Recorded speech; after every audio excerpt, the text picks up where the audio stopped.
Bonjour à tous et bienvenue sur notre chaîne dédiée au développement personnel et à la croissance personnelle. Aujourd'hui, nous allons explorer en profondeur les enseignements du livre L'école des affaires de Robert T. Kiyosaki.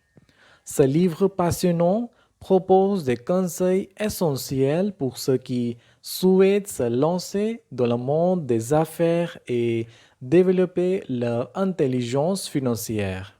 Si vous êtes nouveau ici, n'oubliez pas de vous abonner et d'activer la cloche de notification pour ne manquer aucune de nos audios inspirantes. C'est parti!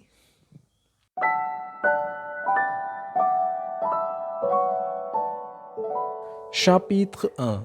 Les différences entre l'éducation traditionnelle et l'éducation financière. Bienvenue dans le premier chapitre du livre L'école des affaires de Robert T. Kiyosaki. Dans ce chapitre inaugural, nous allons explorer en détail les différences fondamentales entre l'éducation traditionnelle et l'éducation financière et comment ces différences peuvent influencer notre succès en affaires. Robert T. Kiyosaki commence par souligner que notre système éducatif traditionnel a tendance à nous préparer principalement à devenir de bons employés. Il met en lumière la structure scolaire qui encourage l'apprentissage des matières académiques tout en négligeant souvent l'enseignement des compétences financières essentielles. L'auteur explique que bien que l'éducation traditionnelle puisse être précieuse dans de nombreux aspects de la vie, elle ne se prépare souvent pas à comprendre les concepts clés de l'argent, des investissements et de l'entrepreneuriat. Il souligne que pour réussir dans le monde des affaires, il est crucial de développer une éducation financière distincte. Kiyosaki met en avant l'idée que l'éducation financière implique la compréhension des éléments tels que les flux de trésorerie, les actifs et les passifs, ainsi que les différentes formes d'investissement. Il explique comment cette connaissance peut nous aider à prendre des décisions éclairées pour développer nos finances personnelles et nos entreprises. L'auteur compare l'éducation traditionnelle à une piste de course où les étudiants apprennent à suivre les règles et à obtenir de bonnes notes. En revanche, il compare l'éducation financière à une jungle où il faut maîtriser des compétences telles que la négociation, la prise de risque et la gestion des finances. En conclusion, ce premier chapitre nous plonge dans les différences entre l'éducation traditionnelle et l'éducation financière. Robert T. Kiyosaki nous rappelle que pour réussir en affaires, il est essentiel de développer une éducation financière solide en parallèle de notre éducation académique. En comprenant les principes de l'argent et des investissements, nous pouvons prendre des décisions éclairées qui favoriseront notre réussite financière. N'oubliez pas de vous abonner, de liker et de partager cet audio pour que d'autres puissent découvrir les enseignements inspirants du premier chapitre de l'école des affaires. Restez connectés pour la suite de notre série de résumés du livre de Robert T. Kiyosaki. Chapitre 2. L'importance de l'esprit d'entreprise. Dans ce chapitre captivant, nous allons explorer en profondeur l'importance de développer un esprit d'entreprise et comment cette mentalité peut façonner notre succès dans le monde des affaires. Robert T. Kiyosaki débute ce chapitre en mettant en avant l'idée que posséder une entreprise ne se limite pas posséder une structure physique. Il explique que l'esprit d'entreprise est avant tout une mentalité de créativité, d'innovation et de prise de risque. L'auteur partage des exemples concrets d'entrepreneurs qui ont fait preuve d'audace et d'initiative pour créer des entreprises prospères. Il explique comment ces individus ont identifié des opportunités, résolu des problèmes et saisi le moment pour transformer leurs idées en réalité. Kiyosaki explore également les caractéristiques clés d'un esprit d'entreprise solide. Il souligne l'importance de la résilience face à l'échec, la capacité à sortir de sa zone de confort et la volonté de persévérer malgré les obstacles. L'auteur aborde l'idée que l'esprit d'entreprise peut s'appliquer non seulement aux entrepreneurs traditionnels, mais aussi aux employés et aux investisseurs. Il explique comment développer cette mentalité peut favoriser la créativité, la flexibilité et l'adaptabilité dans tous les aspects de la vie professionnelle. Robert T. Kiyosaki met en avant que l'esprit d'entreprise ne se limite pas à créer une entreprise, mais peut également inclure des projets innovants au sein d'une organisation existante. Il encourage les lecteurs à cultiver leur créativité et à chercher des moyens d'apporter de la valeur et de générer des idées novatrices. En conclusion, ce chapitre nous guide dans l'importance de développer un esprit d'entreprise. Robert T. Kiyosaki nous rappelle que l'esprit d'entreprise n'est pas seulement réservé aux fondateurs d'entreprise, mais peut être adopté par quiconque souhaite adopter une approche proactive, créative et résiliente dans sa carrière et ses projets. Chapitre 3. Les différents types d'investisseurs. Dans ce chapitre instructif, nous allons plonger dans la diversité des types d'investisseurs et découvrir comment chacun d'eux peut influencer nos choix financiers et nos décisions en affaires. Robert T. Kiyosaki débute ce chapitre en mettant en avant l'importance de comprendre les différentes façons d'investir.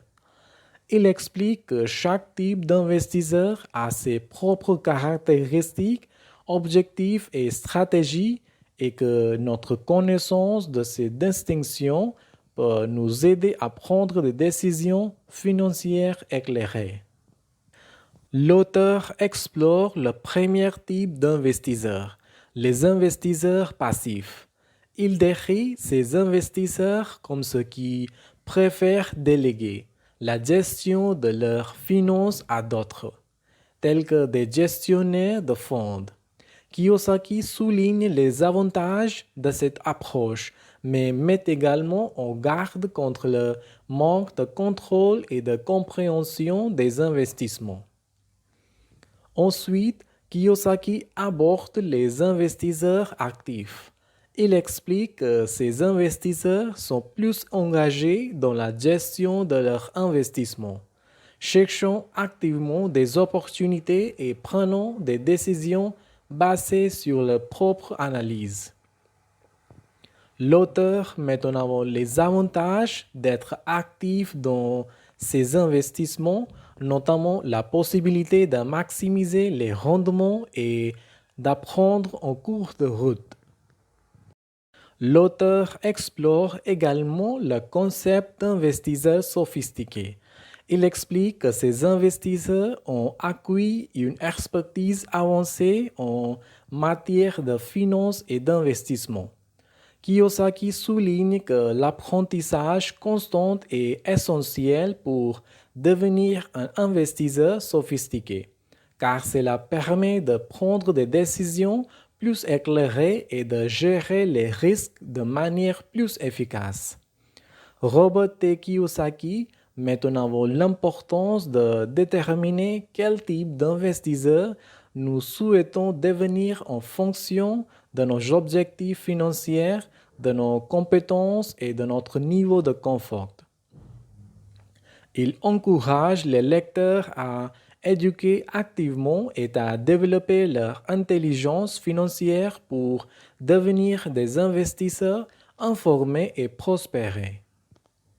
En conclusion, ce chapitre nous plonge dans les différents types d'investisseurs et leur approche unique. Robert T. Kiyosaki nous rappelle que choisir le bon type d'investisseur dépend de nos préférences et de nos objectifs, mais que l'apprentissage continu et la prise de décisions éclairées sont essentiels pour réussir dans le monde des investissements. Chapitre 4. Les erreurs courantes des entrepreneurs. Dans ce chapitre instructif, nous allons explorer en profondeur les erreurs courantes que font souvent les entrepreneurs novices et comment éviter ces pièges pour réussir dans le monde des affaires. Robert T. Kiyosaki débute ce chapitre en soulignant que l'échec fait partie intégrante du parcours entrepreneurial. Il explique que chaque erreur est une occasion d'apprendre et de grandir et qu'en évitant les erreurs courantes, nous pouvons accélérer notre chemin vers le succès. L'auteur explore les premières erreurs que font souvent les entrepreneurs, notamment le manque de planification. Kiyosaki met en avant l'importance de définir des objectifs clairs, d'élaborer des plans d'affaires solides et de comprendre les marchés cibles pour maximiser les chances de réussite. Ensuite, Kiyosaki aborde l'erreur de sous-estimer les coûts et les risques. Il explique comment une gestion insuffisante des finances peut rapidement mettre fin à une entreprise prometteuse. L'auteur encourage à anticiper les dépenses et les imprévus ainsi qu'à prendre des décisions financières éclairées. L'auteur explore également les erreurs liées à la gestion des ressources humaines. Il met en garde contre le recrutement impulsif et le manque de délégation. Kiyosaki souligne l'importance de former une équipe compétente, de déléguer les tâches appropriées et de favoriser un environnement de travail positif. Enfin, Robert T. Kiyosaki aborde l'erreur de négliger l'innovation et l'adaptation. Il explique comment le monde des affaires évolue constamment et que rester attaché à des méthodes obsolètes peut entraver la croissance. L'auteur encourage à rester ouverte au changement, à innover et à être prêt à s'adapter aux nouvelles réalités.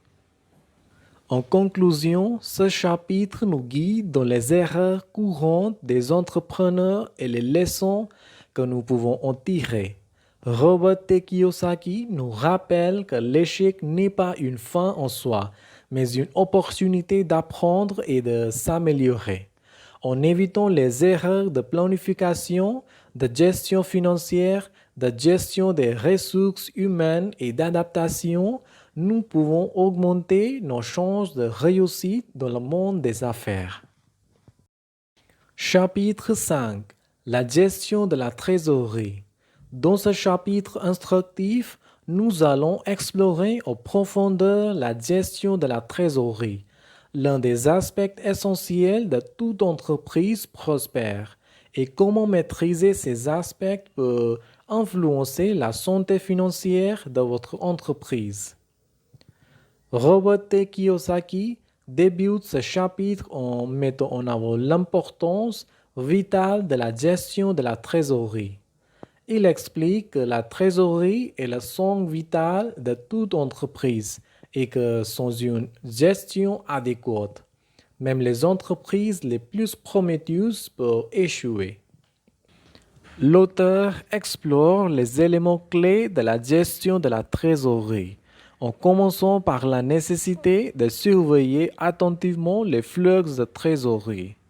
Kiyosaki souligne que comprendre les entrées et les sorties d'argent est fondamental pour prendre des décisions éclairées et prévoir les besoins futurs.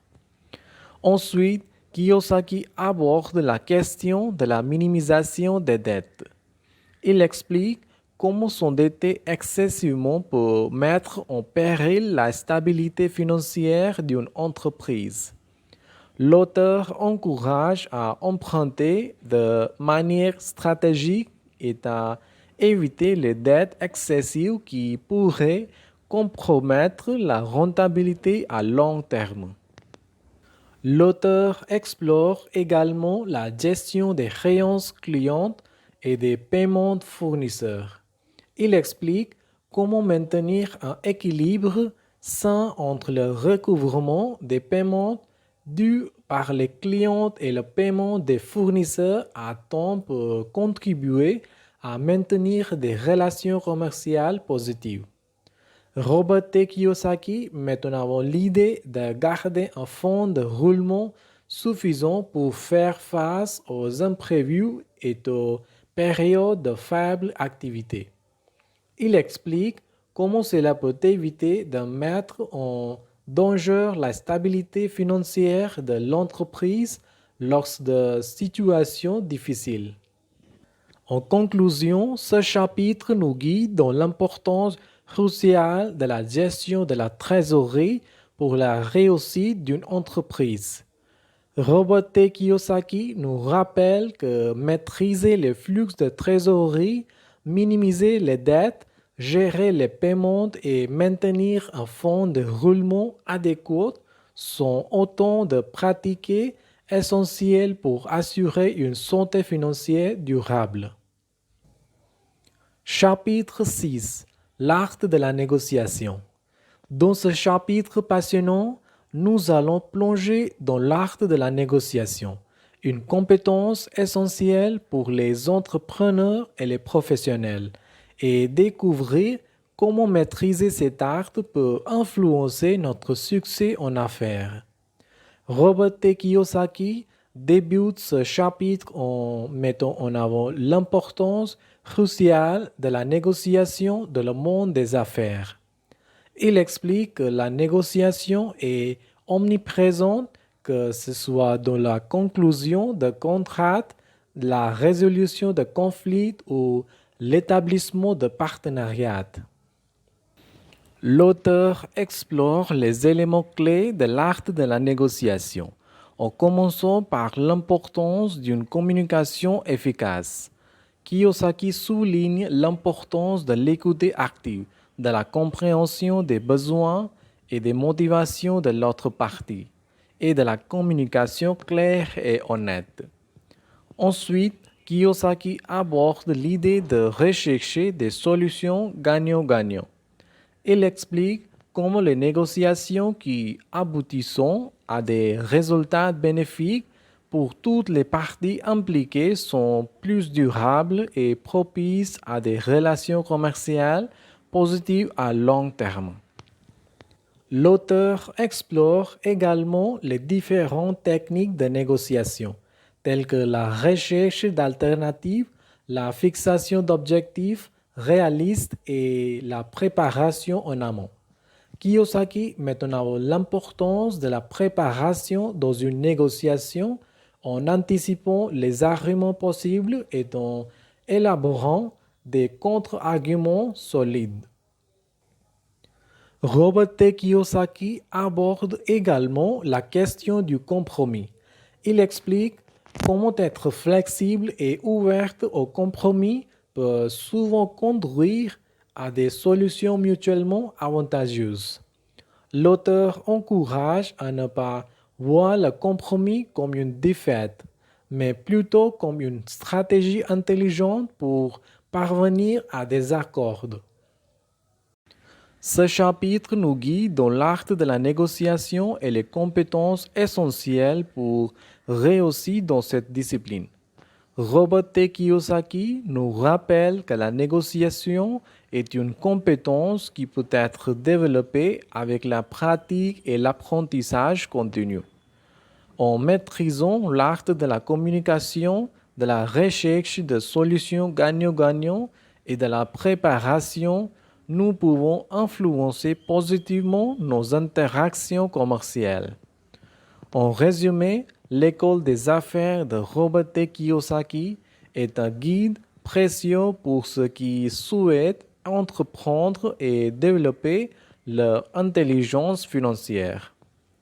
En explorant les concepts d'éducation financière, d'esprit d'entreprise, d'investissement, de gestion de la trésorerie et de négociation, ce livre offre une perspective approfondie sur les compétences essentielles pour réussir dans le monde des affaires.